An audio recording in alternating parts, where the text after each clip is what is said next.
Falando do primeiro split para o segundo, Cacavel, vocês optaram por trocar o Celo, mesmo com um resultado, vamos dizer que bom, né? Porque o time de vocês, ele cambaleou muito durante a fase de grupos, né? Mas vocês ainda terminaram quinto e sexto, e por um detalhe, por vários detalhes, na verdade, sendo honesto, vocês acabam perdendo ali e ficando em quinto e sexto nos playoffs. E depois vocês optam pela mudança, né, do Celo para o BRTT.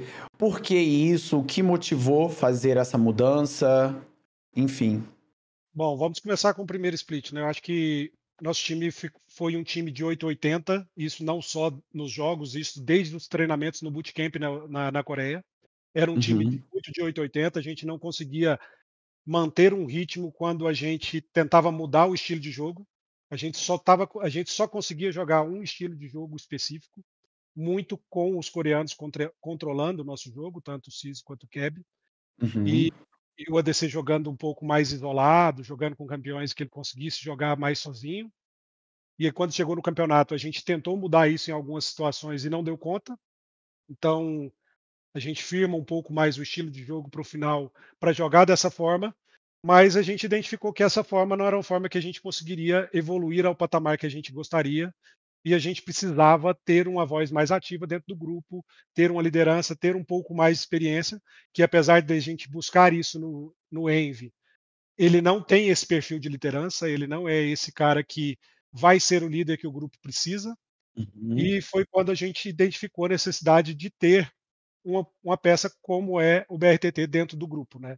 Como a gente tem um projeto de longo prazo, com mais de um ano, naquele momento, com mais de 2 anos de contrato em quase todas as peças, então a gente identificou que a gente poderia comprar essa mudança o quanto antes para que o resultado fosse alcançado o mais rápido possível, né? A gente sabia que seria um split extremamente complicado, porque querendo ou não, o BRTT vinha de um período de 3 anos sem jogar, e não é chegar no primeiro split e já vai jogar o seu mais alto nível e nem vai conseguir desempenhar esse papel de líder no tempo necessário para ter o resultado já nesse primeiro split, mas com certeza ao longo do tempo a gente tem convicção interna de que foi a melhor escolha para aquele momento. O Cavell, você mencionou o Envy, né, no papel de liderança. Eu queria saber se quando você trouxe ele para o time, esse já era o papel imaginado que vocês tinham para ele. Na verdade, na janela, eu falei isso algumas vezes, a gente via Envy e House como as grandes peças-chaves naquele momento da janela, né? Eram dois atletas que tinham spa, que certamente não estariam nos seus times, e são atletas que estão entre os 5 melhores ali no que desempenham, né? Tem fase de rota muito forte, são impactantes nas lutas, então são atletas que não se atendiam, mas a gente enxergava até naquele momento o Fu como um bom nome, porque não tinha que ter fazer um investimento, e também via bastante potencial nele nisso. Mas como a gente montou um time muito novo e o Fu naquele momento preferiu ir para o fluxo, a gente voltou com todas as forças para o Envy para buscar um pouco de experiência para o time. A gente sabia que o Envy não era essa peça líder, a gente sabia que ele não tinha esse perfil de liderança, porque em todos os lugares que ele passou já tinham pessoas que exerciam essa função, Uhum. mas acreditávamos que poderíamos gerar nele essa essa postura. E assim, e durante um bom tempo ele foi esse líder. Ele ajudou bastante o Super na adaptação inicial do Super no bootcamp. Ele ensinou muita coisa pro Super, muita coisa do nosso time funcionou no primeiro split pela liderança que o Envy tinha. Era identificado tanto pela comissão, até pelos atletas, que o Envy, dentro daquele time, era o cara que tinha o poder de carregar o time, e ele exerceu ele em vários momentos. Até vi hoje uma estatística que o Envy é o top 4 mid de abates nos dois splits até o momento, né? Então, mostra que ele conseguiu desempenhar isso de uma certa forma, mas para onde a gente quer ir, a gente precisava de uma liderança mais forte, mais impactante, não só uma liderança técnica, uma liderança de expertise, de experiência de jogo que o Envy trazia. E por isso a gente buscou trazer o BRTT para o time, falando de parte técnica. Lógico que se você for falar de parte empresarial, o nome do BRTT impacta em várias outras frentes e tem sinergia com várias outras coisas que a gente está fazendo e que acredito que a gente vai falar agora durante o programa, né? Vamos. Uma pergunta que a gente fez para o Vex, e eu acho que foi muito produtivo para todo mundo, foi como é feito o processo de recrutar jogadores, né, de formação de times dentro da Cade. Né? Eu queria fazer a mesma pergunta para você dentro da Los Grandes, para a gente entender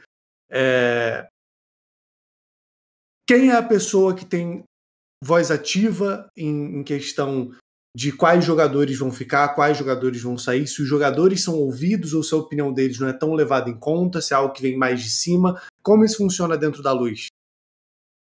Bom, vamos por partes, né? Assim, o meu maior background dentro do eSports é construção de times, tá? Sejam eles competitivos, sejam eles de gestão.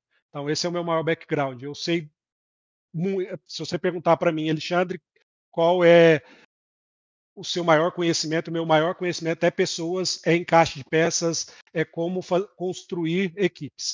Então, tem muito a minha voz em qualquer coisa, mas o que a gente buscou desde a fusão de Los Grandes com T1 é desenhar uma metodologia esportiva que fizesse sentido e que fosse fácil de reprodução para que não fosse necessário intervenção de peça X ou peça Y. Então, assim, a gente começou a construir isso em novembro de 2022 e já em 2023 a gente tinha isso muito bem desenhado, né? Nós erramos aí no meio do caminho em algumas situações, onde o coach staff pediu algumas mudanças que conseguiram nos convencer, mas internamente a gente sabia que aquilo não era interessante. O que é importante para a gente é, primeiro lugar que a gente vê é quem são as peças, qual é a pessoa, porque número ele é muito frio. Então a gente faz uma análise qualitativa, uma análise quantitativa, sim, de todos os atletas, quais são as suas capacidades, quais são as suas expertises, mas a gente faz posteriormente uma análise qualitativa desse atleta. Qual é a personalidade dele? O que a gente vai conseguir tirar de cada um?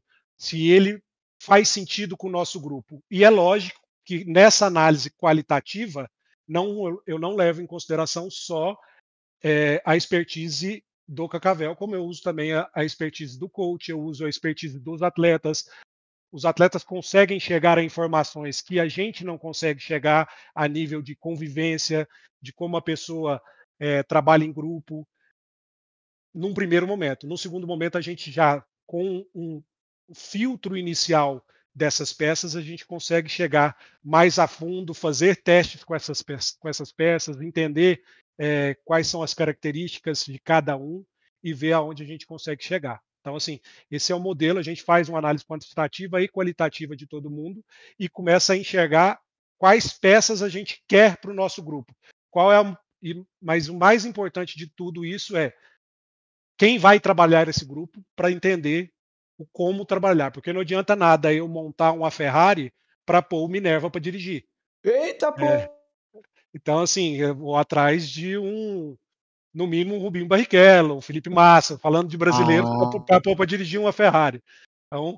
Então, vai muito de como a gente quer trabalhar cada grupo. Então, cada grupo é muito específico a montagem. Então, não sei se eu consegui responder a fundo, mas é basicamente isso. Conseguiu. Eu tenho uma pergunta, Cacavel. É que você comentou sobre o seu background, as intervenções e tudo mais. Quando vocês moveram o Celo, né, para a reserva e contrataram o BRTT, acabou que o Celo ele não jogou Academy, né? Ele ficou meio que no banco mesmo. Vocês pensaram em revezar o Celo e o BRTT? Ou caso eventualmente colocar o Celo porque o BRTT não estaria com uma performance tão boa, já que ele estava tanto tempo sem performar no CBLOL? Enfim, como foi tudo isso? Bom, tô até anotando aqui para não esquecer. Tá. Eu acho assim, antes de falar qualquer coisa disso, volto no assunto que eu falei passado, é metodologia esportiva. A gente criou uma metodologia que ela não passa só pelo time principal. Essa metodologia que a gente construiu, ela passa desde os nossos modelos de peneira, vou usar o nome peneira para ficar mais fácil de todo mundo entender, onde a gente está trabalhando desde 2022 com o Forjando Golden Boys, onde a gente vai na comunidade, faz testes de qualidade, faz testes psicotécnicos e vários outros testes e começa a trazer atletas para a nossa base. E aí, quando você monta um grupo igual a gente montou, com atletas de pelo menos 2 anos de contrato, eu tenho o time de trainee que vem desse Forjando Golden Boys e tenho o meu time Academy, que é o transitório, e não faz sentido eu ter esse time se ele não tem uma vaga para onde ir, seja para o CBLOL em outros times ou seja para o CBLOL no nosso time. Em primeiro lugar vem o nosso time. Então, eu preciso ter uma vaga nesse time principal para quem está jogando o Academy daqui 2 anos, que é o tempo de contrato dos meus atletas. Quando a gente vem falar do Celo, o Celo passou pelo primeiro teste de peneira, ele se destacou na base e ele passou por essa etapa do processo e foi para essa etapa time CBLOL. No primeiro split, né? Perdão. No primeiro split desse ano. Exatamente, no primeiro split. No time, ele teve altos e baixos, mas a gente entende que é normal de um atleta que sobe do Academy. Então, não, mesmo a gente não estando aproveitando ele, não tem o porquê eu descartar esse cara, porque ele mostrou nas primeiras etapas que ele tem algo a ser trabalhado. Quando ele é afastado da equipe principal, ele vira sim o reserva da equipe principal e não faz sentido eu voltar esse cara para o Academy. Porque no Academy eu tenho jogadores que já estão passando para a segunda fase do nosso trabalho de talentos, que é o caso do Dudu, que jogou, que veio com 14 anos para da nossa peneira, jogou o trainee, pediu passagem, fez 16 anos, está autorizado a jogar agora o CBLOL e está jogando o Academy, desenvolvendo no processo que o Celo já passou. O Celo é o reserva do CBLOL. Ah, mas aí você pensou em revezar o Celo com o BRTT nesse momento? Não. Em momento nenhum foi pensado em usar o Celo no CBLOL com o BRTT. Por quê? Porque, como eu disse no começo da nossa conversa, o BRTT vem num momento em que ele precisa criar ritmo de jogo e precisa criar confiança para voltar a liderar no mais alto nível. Então, esse split é um split de transição para a equipe principal, para essa readaptação, para esse retorno do BRTT. Então, não faz sentido o BRTT estar num abaixo, que não é nem isso que eu identifiquei durante o split, eu colocar o Celo para jogar, porque esse momento é o momento de desenvolver o BRTT no seu retorno. O Celo vem sendo trabalhado por parte da staff em paralelo. O Celo tem pontos muito fortes, que é um ponto que ajudou bastante a gente no primeiro split, que o Celo ele tem uma das melhores lane phase do CBLOL, de ADC. Ele é muito bom jogando lane phase. Então, assim, é uma qualidade muito grande dele. E no começo do campeonato, a gente estava usando ele para jogar lane phases com o time Academy, e o time Academy estava jogando lane phase com o time CBLOL. Então, é uma forma de a gente desenvolver usando as qualidades. E as outras coisas que precisavam ser trabalhadas no Celo, como falar mais, como ter mais atitude dentro do jogo, liderar mais coisas, estão sendo trabalhados com o quadro médico, com o quadro psicólogo, com o quadro até outras coisas que a gente. Nosso quadro médico ele é integrado, né? Ele é psicólogo, ele é fisioterapeuta, ele é personal trainer e ele veio trabalhando essas outras coisas nesse momento em que ele ficou parado. Mas em momento nenhum o Celo foi colocado de lado, mas ele na nossa estratégia, no nosso planejamento para o ano não fazia sentido ter ele jogando nem no time principal e nem no time Academy. Entendi. Ô Cavell, deixa só eu levantar um questionamento aqui. Eu não sei se você está vendo a reação do chat, tanto quando você falou do Envy para o ano que vem, quanto você falou do Celo na lane phase. Né? Acho que as pessoas elas têm uma visão diferente do que você está apresentando aqui para gente. E aí, o que eu quero entender é o seguinte: a gente vê o CBLOL, a gente vê o que está lá. No campeonato, o Celo deixou bastante a desejar, tanto é que ele era a mudança mais pedida pela comunidade de um split para o outro e foi atendida, né? O Envy, ele está no momento de receber muitas críticas também, né, reforçando isso pelo TP, né, que ele deu jogo, né, no último jogo, exatamente. É muito diferente o que você vê no dia a dia do que foi apresentado no CBLOL, ou é simplesmente uma diferença de ideal que leva as pessoas a ter uma visão diferente da sua perante ao Cell e ao Envy? Bom, eu vou falar de um, depois eu falo de outro, tá? Assim, primeiro eu acho que eu não tô acompanhando o chat, vou ao que você está falando, não vi o que o chat falou. Acho que assim, as pessoas, normalmente a torcida, e aí eu estendo isso também à crítica e aos streamers, vamos falar assim de uma maneira geral, são emotivos e estão ali julgando única e exclusivamente, a maioria das vezes, um resultado, uma coisa. O que eu falei do Celo foi muito específico de uma qualidade que ele tem. E se você pegar o split passado, o Celo jogou muito bem? Não, não jogou muito bem. O Celo teve altos e baixos? Sim, o Celo teve altos e baixos. Mas se você pegar são 18 jogos, é isso? Se você pegar os 18 jogos, eu acho que a gente ganhou a lane phase em pelo menos, vamos lá, jogando por baixo, 14. O Celo e o Keb ganharam a lane phase. E todo mundo, pô, mas ganhou porque o Keb tá ali, ganhou pelo Keb tá ali. Quem comandava a lane phase era o Celo. Então, durante os treinos, durante os jogos, o Celo era o cara que ditava. E assim, eles tinham muito embate, Keb e Celo, sobre como jogar lane phase, mas o principal era sobre como jogar fights, como jogar o resto do mapa. E a gente vê, nesse segundo momento, que o Keb teve esses embates também com o BRTT. Então, assim, o Keb tinha uma personalidade muito forte, e isso, o nosso time, e aí é uma questão que a gente enxerga de dentro, é um time que tem muita dificuldade em jogar com o ADC. Então, assim, você pega o BRTT na carreira dele, sempre teve times que jogaram muito bem com o ADC. Uhum. Acho que isso é uma unanimidade em todos os lugares, né? Sempre que você vai ver um time que o BRTT passou, o time jogava com o BRTT. Aqui, a gente teve muita dificuldade para o time jogar com o Celo. E muito se falava internamente, na mídia e tudo, que era a falta de confiança que o time tinha no Celo. E não é, porque quando o BRTT chegou, o time tinha confiança nele, a gente começa o split com o time bastante confiante nele. A gente teve uma reunião um dia antes, a gente fez um churrasco na casa dele e eu fui levar cada um deles em casa, né? E eu perguntei para cada um sobre isso e todo mundo estava extremamente confiante, porque o Celo não tinha o perfil de carregador, de pedir a responsabilidade para carregar, e o BRTT estava mostrando isso nos treinos. Vinha fazendo bons treinos, carregando o time durante os treinos, estava todo mundo muito confiante nisso. Só que chegava no jogo, o time começava a jogar e o ADC ficava isolado mais uma vez e não conseguia bater, e não conseguia ser impactante. Então, não é possível que eu tive dois ADCs diferentes no time e eu tive o mesmo problema com os dois ADCs e falar que a culpa é deles.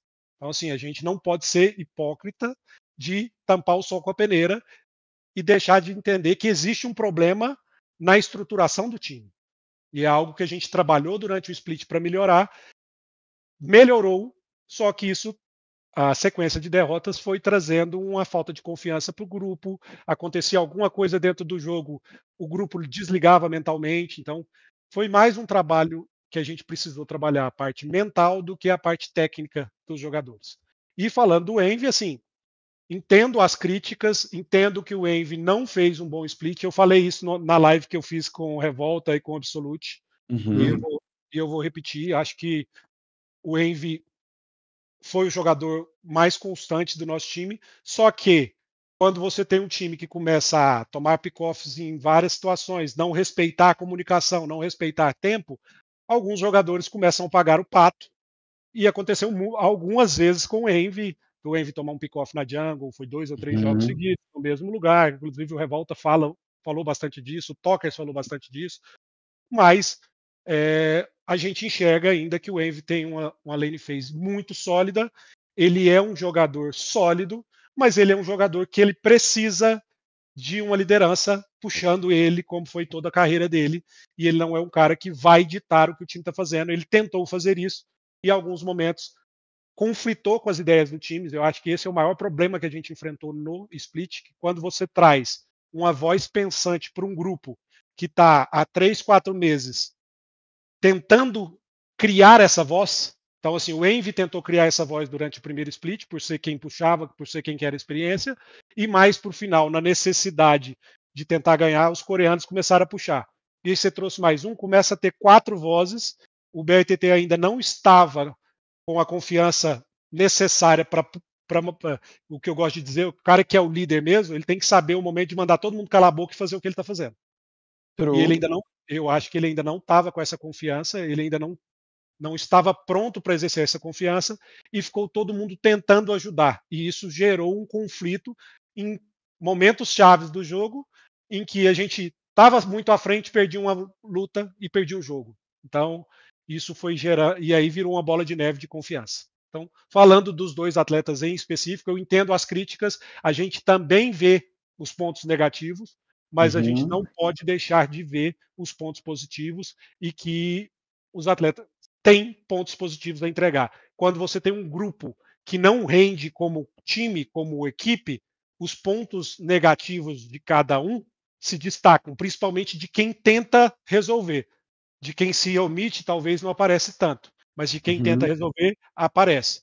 E é claro que eles estão ali para serem trabalhados. E, de novo, como uma organização responsável, como quem quer construir algo sólido e de longo prazo, eu não posso fechar os olhos para as qualidades para só julgar os erros e senão todo split você vai trocar 3, 4 peças, porque sempre tem altos e baixos, ainda mais num split onde todos os jogos são MD1, ainda mais numa região onde todos os jogos são MD1, você joga 18 jogos no campeonato, com um total de, no máximo, 20 treinos por semana. Então, joga-se muito pouco para você corrigir erros que normalmente demandam muito tempo em um jogo onde a vivência é a coisa mais importante do que qualquer outra coisa.